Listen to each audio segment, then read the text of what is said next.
está? Bienvenido, bienvenida. Qué gusto verle. Yo sé que puede parecer cliché, el pastor siempre dice esto, pero en serio, qué gusto verle. Qué bendición saber que podemos congregarnos, que podemos buscar al Señor juntos. Qué bendición el poder ver el rostro de nuestros hermanos semana a semana. De algunos que alguna semana por alguna situación o enfermedad no nos vemos y después volvemos a vernos. Qué alegría, de verdad, qué alegría. Le quiero invitar a que abra su Biblia, por favor, en el Evangelio de Marcos, en el capítulo 10. Hoy vamos a meditar juntos en ese pasaje. Marcos, capítulo 10. Y mientras lo encuentra, yo quisiera preguntarle a mis hermanas o hermanos, ¿alguna vez les ha pasado que están preparando una receta especial? De esas que solo se preparan en Navidad o en Año Nuevo o en los cumpleaños o en los días especiales, las fechas en las que conmemoramos cosas. No sé, un pastel muy particular, alguna receta, y ya tiene el horno precalentado. Y normalmente cuando bueno, me pasa a mí, ¿no? Cuando me meto a la cocina y voy a preparar algo así muy especial, pues hay un entusiasmo, hay una alegría especial, particular, ¿no? Quiero que quede el pavo listo, perfecto, ¿no? Y ahí estamos, ¿no? Todos entusiasmados, todo el mundo picando cosas y demás. Y justo cuando está a punto de iniciar las cosas, se da cuenta que le falta algo. ¿Le ha pasado alguna vez? O saliste esa noche junto con un grupo de amigos y la pasaste increíble y estás súper feliz y en el carro llevas algunos de los regalos que te dieron porque era tu cumpleaños y todo va perfecto, la noche no puede ser mejor, y llegas a la casa y te das cuenta que no tienes llaves, que no sabes dónde quedaron. Y te vuelves loco y le rascas al carro por donde fuese posible y te revisas las bolsas del pantalón 5 o 6 veces y no hay llaves, ¿no? Y no puedes entrar. ¿Alguien le ha pasado alguna vez eso? ¿Qué haces? ¿Qué haces cuando te falta algo? ¿Cómo resuelves la falta de un ingrediente o de algún elemento cuando estás, por ejemplo, cuando estás a deshoras para obtenerlo? Este es un escenario así bastante típico, ¿no? Domingo en la noche, el lunes hay que ir a clases y son las 9 de la noche y tu hijo o tu hija te dicen que les hace falta un cuarto de papel cascarón. ¿Qué haces? ¿Cómo lo resuelves, no? ¿Desistes? ¿O lo intentas? Yo me he visto a mí mismo un domingo a las 8:30 de la noche en EMSA, enfrente del Sun Mall, tratando de encontrar una lupa, porque necesitábamos una lupa para el día siguiente. Desistes, lo intentas, te vas a dormir a casa de algún amigo cuando no encuentras las llaves, te brincas la barda. Oiga, yo me acuerdo que, le platico, en mi familia hubo un tiempo en el que estábamos viviendo en 2 casas y en un fin de semana nos juntábamos todos, y entonces un día pasamos juntos todo el fin de semana y a la mañana siguiente mi papá y mis hermanastros tenían que ir a su casa porque era lunes y teníamos que ir a la escuela, y entonces lunes de la mañana, 6:30 de la mañana, y mi hermano no encontraba su mochila. Y no teníamos idea dónde estaba la bendita mochila. Mi papá chocó el carro con un poste, estaba enojado. Pasaron un montón de tragedias en esa ocasión porque nos faltaba algo. ¿Qué haces cuando te falta algo? Marcos capítulo 10 es un capítulo bien interesante. El autor del Evangelio es Marcos. La Biblia y la tradición lo identifican con el nombre de Juan Marcos. De hecho, cuando usted abre el libro de los Hechos, se va a encontrar con que por ahí aparece un chamaco llamado Juan Marcos. Pensamos que probablemente él y su familia son los dueños de la casa en la cual Jesús participó de la última cena de Pascua. En el libro de los Hechos se nos dice que él es un colaborador de los apóstoles. En algún momento Marcos fue colaborador de Pablo y de Bernabé, muchos años atrás. Pero a razón de su carácter, o sea, Pablo en algún momento lo rechaza el trabajo de ministerio. La Biblia dice que por inconstante. Y entonces incluso provoca una división entre Pablo y Bernabé. Pablo emprende ministerio con Silas, Bernabé emprende ministerio con Juan Marcos. Bernabé confía en él y lo incluye en sus viajes y eventualmente se convierte, a los años, muchos años después, Juan Marcos se convierte en la mano derecha del apóstol Pedro. Ahora, han pasado muchos años, Pedro es un anciano, quizá Pedro ya murió, y Marcos decide un día, inspirado por el Señor,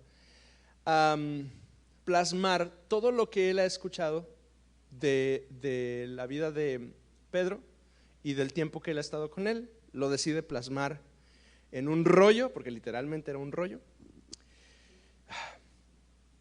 y así escribe el Evangelio de Marcos. El Evangelio de Marcos es el más viejo de todos los evangelios. Marcos escribe un evangelio que le llamamos el Evangelio del discipulado. Cuando leemos el Evangelio de Marcos, tiene un inicio muy particular. Principio del Evangelio de Jesucristo, es todo lo que sabemos de él. Marcos no nos habla acerca del nacimiento de Jesús. Marcos no nos habla acerca de la niñez, la infancia de Jesús. Marcos no nos habla mucho de su familia, sí nos habla algunas cosas, pero no tantos, no se enfoca en eso. Marcos inicia directamente todo su discurso hablando acerca de las obras de Cristo. Quien lee Marcos no nada más se enamora de Jesús. La intención del Evangelio de Marcos es formar discípulos. Y hablando de discípulos, ¿qué es un discípulo? ¿Qué es un discípulo?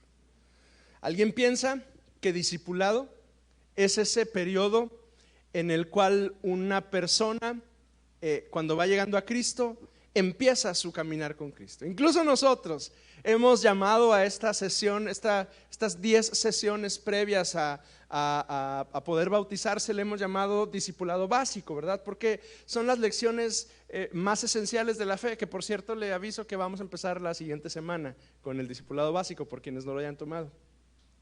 Pero cuando hablamos de discipulado, discipulado es más que un curso de 10 semanas, y discipulado es más que un programa de la iglesia. Discipulado es el estilo de vida de aquel que sigue a Jesús. Si usted es un seguidor de Jesús, usted debe participar en este proceso de vida llamado discipulado, que es sentarse a dialogar junto a uno de sus hermanos la Escritura y explorarla y aprenderla y conocer acerca de Jesús y aprender acerca de la oración, no nada más con una lección, sino orando y practicándolo, ¿no? El discipulado es ese acompañamiento que algunos de nosotros tenemos la oportunidad de seguir junto a alguien más cuando nos toma de la mano, nos lleva a través de la fe y nos dice: vamos a ir con fulano de tal y tú vas a orar por él. Y nos sentimos nerviosos, incómodos, asustados, ¿verdad? Pero entonces lo ponemos en práctica y vemos cómo a través de ello crecemos en la fe. Discipulado entonces no es solo un programa, es un estilo de vida. Dios nos llama a ser discípulos y a hacer discípulos. Así, si usted está en ese proceso, pues enhorabuena, porque ese es el camino del Señor para nosotros. Marcos capítulo 10, versículos 17 en adelante, dice la palabra de Dios: al salir él para seguir su camino, vino uno corriendo e hincando la rodilla delante de él, le preguntó: Maestro bueno, ¿qué haré para heredar la vida eterna? Jesús le dijo: ¿por qué me llamas bueno? Ninguno hay bueno sino solo uno, Dios. Los mandamientos sabes: no adulteres, no mates, no hurtes, no digas falso testimonio, no defraudes, honra a tu padre y a tu madre. Él entonces respondiendo le dijo: Maestro, pues todo eso lo he guardado desde mi juventud.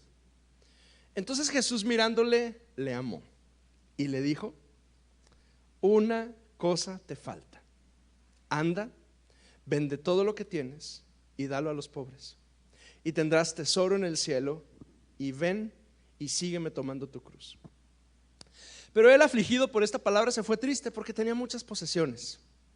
Entonces Jesús, mirando alrededor, dijo a sus discípulos: cuán difícilmente entrará en el reino de Dios los que tienen riquezas. Los discípulos se asombraban de sus palabras, pero Jesús respondiendo volvió a decirles: hijos, cuán difícil les es entrar en el reino de Dios a los que confían en las riquezas. Más fácil es pasar un camello por el ojo de una aguja que entrar un rico en el reino de Dios. Y ellos se asombraban aún más, diciendo entre sí: ¿quién pues podrá ser salvo? Entonces Jesús, mirándolos, dijo: para los hombres es imposible, mas para Dios no, porque todas las cosas son posibles para Dios.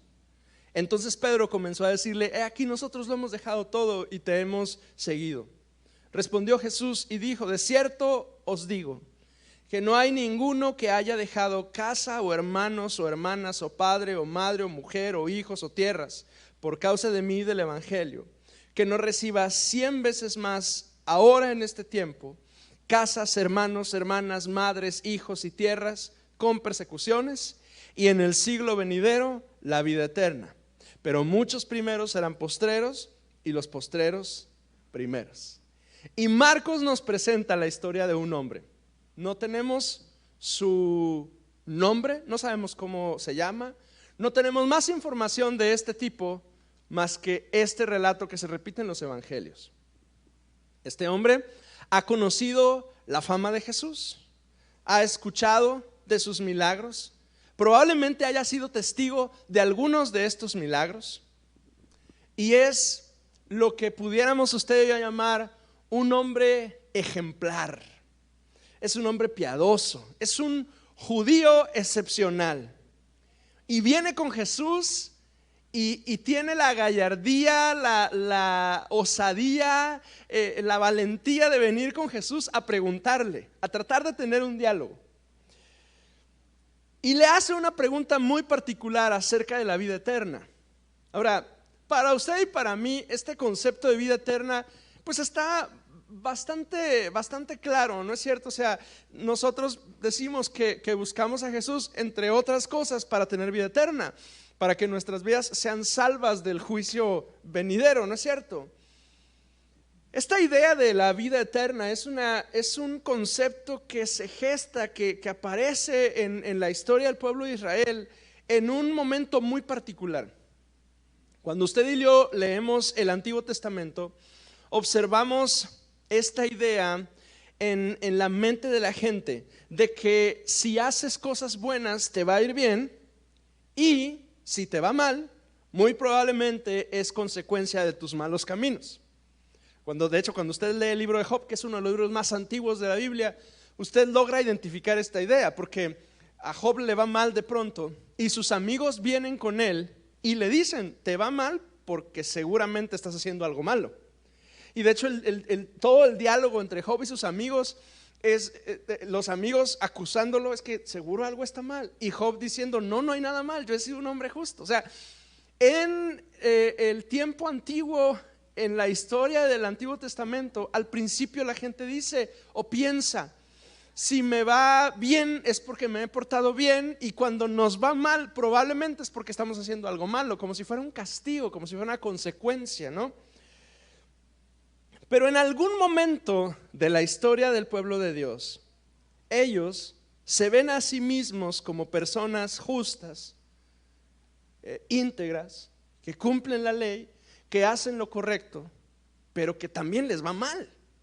Y entonces empieza a existir esta lucha en la mente y en el corazón del pueblo de Dios, porque ¿cómo es posible que, a pesar de que le echamos muchas ganas y somos muy santos y muy íntegros y muy buenos, ¿por qué entonces nos va mal? Ahora, y cuando digo que nos va mal, no solo estoy hablando que perdemos el trabajo o tenemos una mala racha en nuestra vida.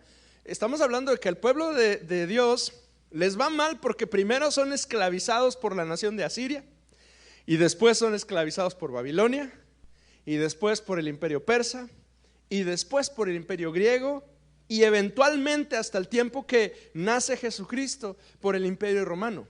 O sea, les está yendo mal, y les está yendo muy mal como nación, porque un imperio tras otro los subyugan y los hacen literalmente, algunos de esos imperios, esclavos. Y la lógica era: nosotros nos esforzamos por obedecer los mandamientos de Dios, y nos está yendo mal, entonces seguramente Él nos va a recompensar. Y a lo mejor no va a ser en esta vida, pero seguramente va a ser en la siguiente. Y entonces ellos empiezan a creer en esta idea de la vida eterna, que luego se cristaliza y se aclara cuando Jesucristo se revela en el Nuevo Testamento. Por eso este hombre viene a preguntar por la vida eterna. Ellos, los judíos, esperaban una recompensa por las cosas buenas que habían hecho en la vida. Y con esta idea, este hombre viene con Jesús y viene a preguntarle acerca de esta vida eterna. Y probablemente en la mente de este hombre, él esperaba una especie como de confirmación, ¿no? Como Jesús, a lo mejor él pensaba, Jesús me va a decir, oh, qué bien, vas por muy buen camino, excelente, sigue así y te va a ir de maravilla en la vida. Pero en vez de eso, Jesús le responde una cosa que le mueve el tapete horrible a este viejo y que nos mueve a nosotros el terreno también.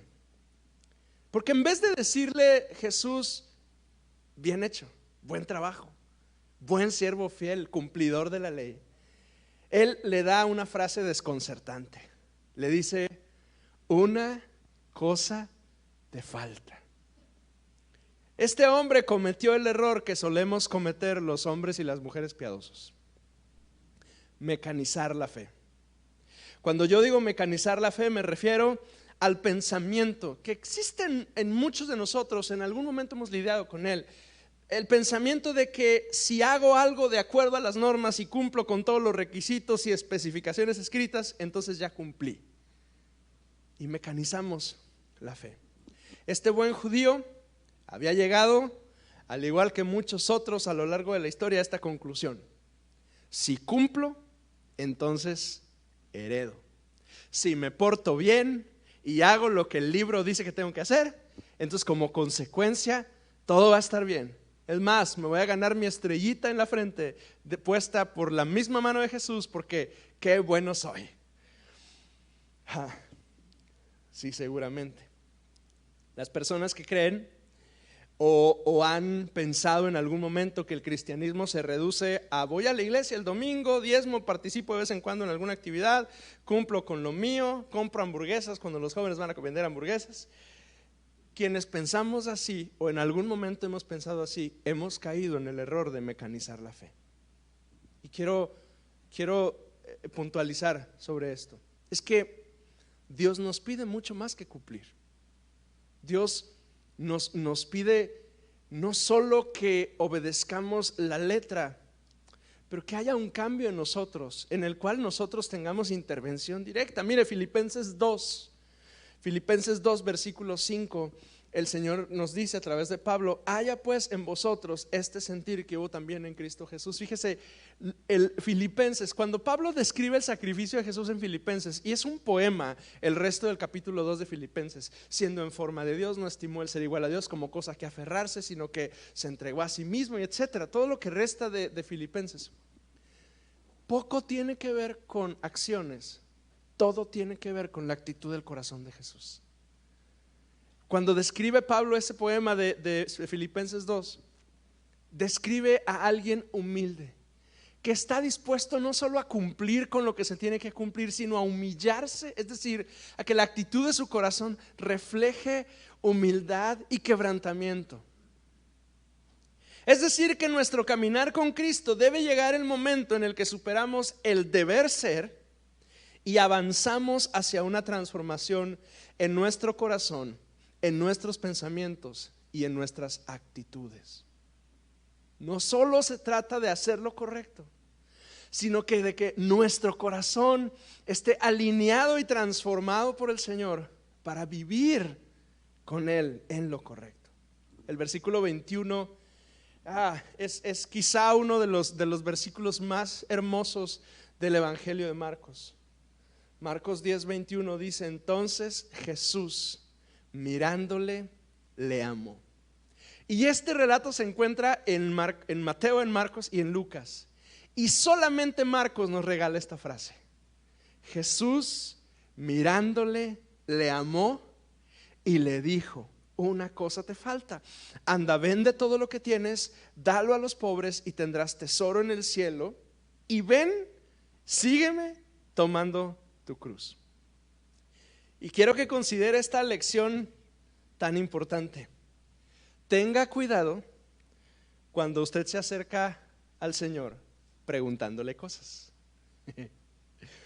porque puede que su respuesta a lo que tú le preguntes no sea lo que tú esperas, y que sus palabras hagan que tu estilo de vida tenga que dar un giro totalmente radical. Sea cuidadoso. Ahora, ¿por qué Jesús le dice esto? Si somos honestos, este hombre que nuestras Biblias lo llaman el joven rico, pues es un hombre modelo, es un discípulo que cualquiera querría tener. ¿Cuál sería la reacción de los discípulos cuando llega este tipo a preguntarle cosas? Imagínense, usted es uno de los 12. Y yo quiero imaginar, yo quiero pensar que por ser un hombre prominente, o sea, por tener muchos centavos, la gente lo conocía, o al menos lo distinguían entre todos los demás. Entonces, cuando el tipo viene con Jesús y con sus discípulos, ¿qué pensarían los discípulos? ¿Cuál sería la reacción cuando el tipo llega? Y todos saben que los que llegan con Jesús es porque quieren un diálogo con él y quieren empezar a seguirlo. ¿Qué pensarían los discípulos? A lo mejor Judas, que era el tesorero, hubiera dicho: se resolvió el ministerio. Este va a venir y va a ofrendar aquí y no vamos a tener necesidad de nada más en nuestras campañas y en nuestro ministerio. Pero note que Jesús no le dice: bienvenido, ofrenda todo lo que tienes al ministerio de Jesucristo. Jesús le dice: ve y da todo lo que tienes a los pobres, y entonces, ya cuando no tengas nada, ven y sígueme. Y es bien radical, porque Jesús está dispuesto a perder un buen seguidor antes que rebajar las normas del reino de Dios. Porque, familia, ser discípulo de Cristo es costoso. No es cualquier cosa. Ser un discípulo de Jesús no es cualquier puesto en cualquier lugar. ¿Por qué Jesús le dice esto? Porque Jesús es un maestro amoroso y exigente. Es una combinación muy especial en el Señor. Jesús conoce la medida de cada uno y sabe que la medida de cada uno de nosotros es distinta, y sabe qué cosas debe pedirnos a cada uno y cuánta presión es la que podemos usted y yo en lo particular lidiar, y hasta qué punto puede trabajar con nosotros. Y la medida de Ileana es diferente a la medida de Jessica, y es diferente a la medida de Josué, y es diferente a la medida de Esteban, y es diferente a la medida de David, y es diferente a la medida de Hugo. Pero nos conoce a cada uno y sabe qué es aquello que tiene que lidiar y tratar con nosotros, porque nos conoce. Porque en el proceso en el cual entramos en este camino de la perfección, Dios trabajando en nosotros, Él nos ama. A veces venimos a Cristo pidiéndole ayuda, dirección, sabiduría, un trabajo, una oportunidad, una intervención, y nos acercamos a Dios honestamente buscándole así. Pero a menudo la respuesta de Cristo no es darnos lo que pedimos, sino pedirnos a nosotros algo, y nos metemos en problemas. Cuando Jesús te pida algo, recuerda que te ama. Cuando Jesús eleva la vara para que tu proceso de discipulado ascienda, recuerda que te ama. Cuando Jesús permite un proceso de prueba que afina tu carácter y que te hace sentir el crisol, que te hace sentir que estás literal en el horno de fuego, recuerda que Jesús te ama. ¿Será que Dios durante estos días, durante estas semanas, o particularmente el día de hoy, te está pidiendo algo? Proverbios 23-26 dice: dame, hijo mío, tu corazón, y miren tus ojos por mis caminos. ¿Será que Dios nos pide cosas? Sí. Y lo primero que nos pide a ustedes y a mí es el corazón. Y esto de darle el corazón a Dios, de pronto en las iglesias cristianas se ha convertido como en un cliché cristiano, ¿no? Porque cuando evangelizamos a una persona le decimos, dale tu corazón a Jesucristo, entrégale tu vida al Señor, ¿verdad? Y es como le dirigimos a la persona con la buena intención de que se reconcilie con el Señor, y hasta le guiamos en una oración diciéndole, Señor, toma mi corazón, ¿verdad? Pero darle el corazón a Cristo es más que orar repitiendo una oración. Es entregarle tu confianza, tu afecto, tus deseos, tus angustias, tus luchas a Él y confiar en su perfecta voluntad para ti. En mi caminar con Cristo yo he aprendido que siempre que creo que ya le di todo al Señor, Cristo viene y me pide otra cosa. Siempre que digo, ya no hay más, Señor, que te pueda dar, estoy seco, no tengo más conmigo, ese día el Señor rasca en mi corazón y me dice, quiero esto ahora. ¿Cuál es esa cosa, iglesia, familia, que te falta por entregar? ¿Qué te falta? O quizá la pregunta acertada es, ¿qué te sobra? Al hombre del relato de Marcos le sobraba el dinero. Ahora, no porque tuviera dinero de sobra, porque ¿quién tiene dinero de sobra? Pues a lo mejor nada más Carlos Slim, ¿verdad? Pero el resto de nosotros no nos sobra el dinero, ¿verdad? No es cierto. No es que tuviera dinero de sobra, sino que sus riquezas le eran un estorbo para lo que Dios tenía para él.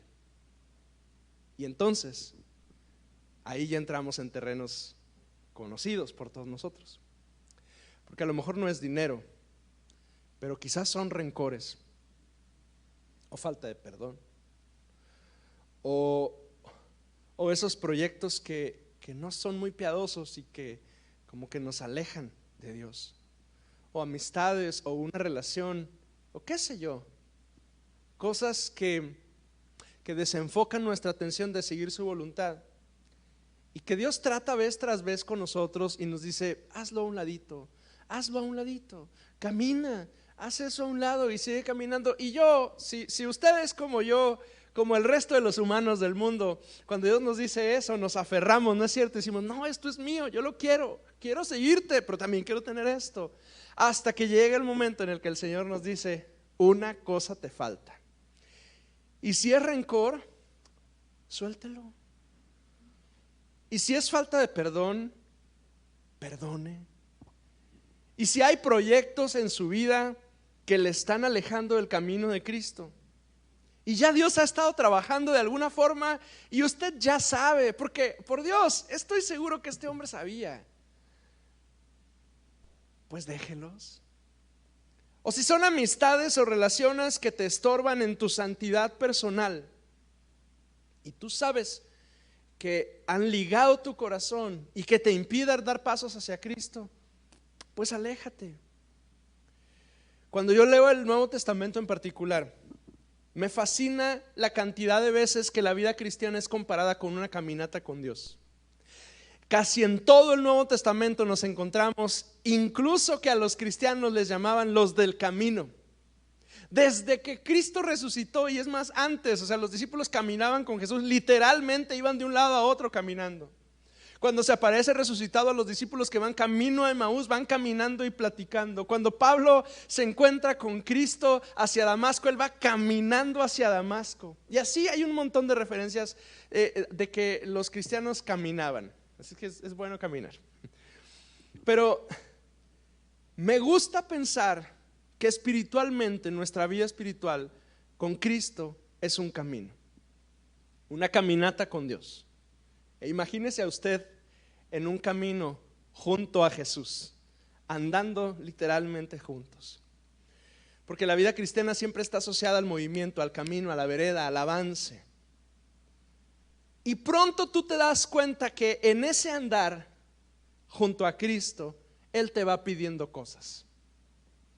Te va pidiendo cosas. Te va pidiendo que hagas algo. Te va pidiendo que obedezcas algo nuevo. Te va pidiendo que le entregues algo. El problema cuando nos resistimos a esas instrucciones tan precisas que Jesús nos va dando en el camino.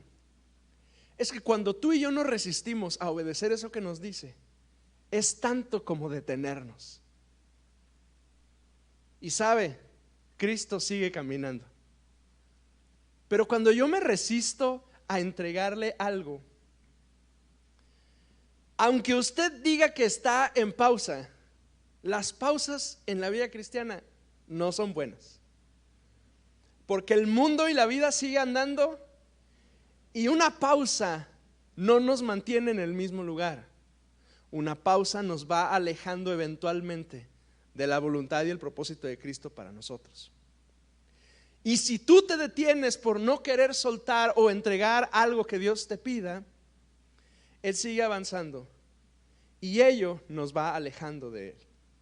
Así es que, hermano, hermana, si hay algo que hay que dejar, déjalo. Porque de lo contrario te vas a estar alejando poco a poco de Cristo. Otra vez el versículo del 21 lo quiero leer una vez más. Jesús mirándole, le amó y le dijo: una cosa te falta, anda, vende todo lo que tienes, dalo a los pobres y tendrás tesoro en el cielo, y ven, sígueme tomando tu cruz. Pero lea el versículo 22. Pero él, afligido por esta palabra, se fue, triste, porque tenía muchas posesiones. Y ese, familia, ese no es un final feliz. Esta es la historia de un hombre que tuvo la oportunidad de marcar la diferencia en su mundo y de seguir al maestro, pero no quiso. Se fue triste porque no estaba dispuesto a dejar aquello que tenía cautivado su corazón. Familia, cuando Dios te pide cosas y no estamos dispuestos a entregarlas, no nos quedamos donde estamos, nos alejamos de su camino. Afortunadamente, la misma escritura nos regala momentos en los cuales hay hombres y mujeres que sí responden a Jesús. Mateo 4:18 es uno de ellos. Mateo 4:18 es la historia de unos pescadores a los cuales Jesús se acerca. 4:18, y les dijo: venid en pos de mí y os haré pescadores de hombres. Y el siguiente verso dice, el verso 19 y el 20 dice: entonces ellos, dejando al instante las redes, lo siguieron. A estos pescadores Jesús les pidió dejar su negocio y convertirse en predicadores en el Medio Oriente. ¿Y sabe qué hicieron? Lo dejaron todo. Abandonaron sus redes y su negocio y su estilo de vida y siguieron a Jesús. Ellos lo siguieron. Porque seguir a Cristo siempre será costoso, pero siempre vale la pena. Y yo quiero preguntar una vez más hoy: ¿qué es esa cosa que te falta? ¿Qué es esa cosa que el Señor te está diciendo? Deja esto. ¿Será que hay algo, iglesia? ¿Será que Dios está trabajando en nosotros y estamos resistiéndonos a su obra? Y estamos indecisos.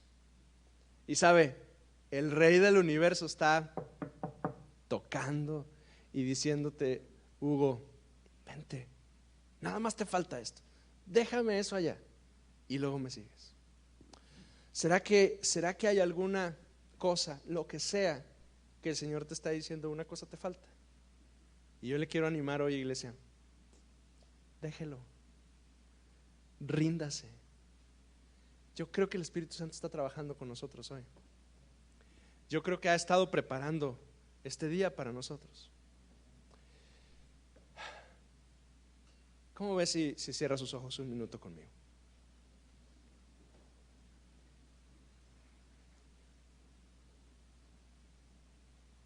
A este hombre rico solo le faltaba una cosa: dejar sus posesiones, y no quiso. A lo mejor iba a ser contado entre los 12,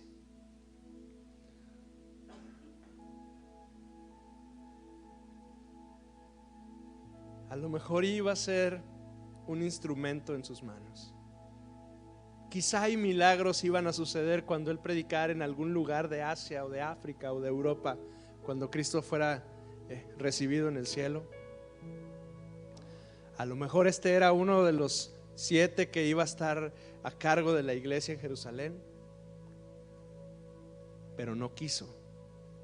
Y temo, iglesia, que a veces en nuestras sillas habemos hombres y mujeres piadosos, que tenemos comunión con el Espíritu Santo, que buscamos al Señor, pero que cuando el Señor nos dice deja esto, no estamos dispuestos.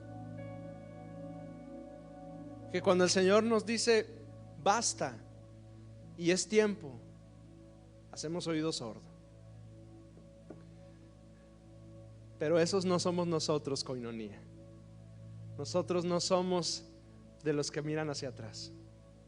Nosotros somos una iglesia obediente, que cuando el Señor nos pregunta y nos pide, estamos dispuestos a entregar. Señor, yo te doy gracias porque tú eres bueno con nosotros. Yo te doy gracias, Señor, porque tú obras en nuestras vidas. Yo te doy gracias, Padre, porque en todo, Señor, tú te haces presente. Espíritu de Dios, yo sé que tú has estado trabajando en la vida de mis hermanos durante estos días. Y yo sé, Señor, que tú hoy estás confirmando a varios de mis hermanos, Señor, pasos que tienen que dar en su madurez con Cristo. Yo quiero hacer varias oraciones con usted. La primera de ellas es: yo quiero invitarle a entregarle su corazón al Señor. Yo sé que todos hemos orado y hemos dicho, pero hoy quiero hacer ese llamado tan especial a aquellos de quienes estemos aquí, que no sé si es la primera vez que estás en esta iglesia, no sé si llevas ya 1 año, 2 años, 10 años, pero sí sé que hoy tú logras distinguir que tu corazón no está en las manos del Señor. Que sea que es la primera vez que estás aquí o que lleves no sé cuánto tiempo, en este momento de tu vida tú distingues: mi corazón no está en las manos de Cristo. Lo he querido yo mantener y dirigir y maniobrar, y no le he permitido a Él que Él sea el que gobierne. Y en esta primera oración yo quisiera invitarte a que me acompañes y oremos juntos y le digamos juntos al Señor: Señor, te entrego mi corazón. Ore conmigo, identifíquese con esta oración, hermano, hermana, y dígale conmigo al Señor: Señor, te entrego mi corazón. No lo hago solo de labios, solo repitiendo una oración. Honesta y confiadamente te entrego mi corazón y mi vida. Y te pido, Señor, que tú tomes, Señor, mi corazón, lo tomes en tus manos, Señor, lo limpies, porque está ennegrecido de pecado y de maldad y de malas acciones y de malos pensamientos. Lo sanes, Dios, de todas esas heridas que la vida y el mundo y el diablo y yo mismo me he infligido, Señor, y me restaures. Te entrego mi corazón en este día. Y al hacerlo, Señor, te entrego mi vida, mis pensamientos, mis proyectos, mis planes, mis anhelos, mis deseos, Señor. Reconozco, Señor, que solo si tú tienes control, solo si tú diriges mi vida, Señor, yo puedo estar tranquilo. Reconozco hoy que solamente en tus manos yo tengo vida. Que si yo sigo dirigiendo mi vida como yo quiero, de acuerdo a mis deseos y mis anhelos, mi destino es la muerte, Señor, física y eterna. Pero que si te entrego a ti el corazón, tú lo tomas y me recibes y me abrazas y me haces tu hijo. Te entrego mi corazón en esta tarde, en el nombre de Jesús. Si usted hizo esa oración, yo quisiera pedirle que levante su mano conmigo y me permita orar por usted. Señor, tú eres bueno y te doy gracias, Señor, porque yo sé que tú cumples tu palabra. Gracias por la vida de mis hermanos y hermanas, Señor, que hoy oran de esa forma. Ayúdanos, Señor. Te quiero invitar que esté de pie conmigo, por favor, unos minutos nada más. ¿Qué te está pidiendo Dios hoy, iglesia? Ahora sí le habla a usted que camina con Cristo, que sabe de compromiso con el Señor, que sabe de trato de Dios con usted, que sabe que el Señor pronto nos mete en el crisol y empieza a trabajar con nosotros, y que está tratando en nuestras vidas y que está tratando en nuestro corazón. Ahora sí le pregunto a usted, iglesia, ¿qué te pide el Señor? ¿Qué te está pidiendo el Señor que no has estado dispuesto a entregarle? Y que hoy te dice: Hugo, es hoy, entrégamelo. Cierre sus ojos, levante sus manos si puede hacerlo conmigo y dígale conmigo al Señor: me rindo a ti, Señor. Señor, lo que sea que tú estás trabajando en nosotros, Señor, yo te pido que mis hermanos tengan un corazón dispuesto a ti. Señor, tú eres Dios, nuestro Padre amoroso. Nos ves desde los cielos, nos amas con amor eterno, conoces nuestros caminos, tienes una voluntad perfecta para cada uno de nosotros. Tienes planes perfectos, pensamientos de paz y no de mal, para darnos no solo tu voluntad, pero la bendición que tanto anhelamos, Señor. Pero también nos dices que te entreguemos cosas.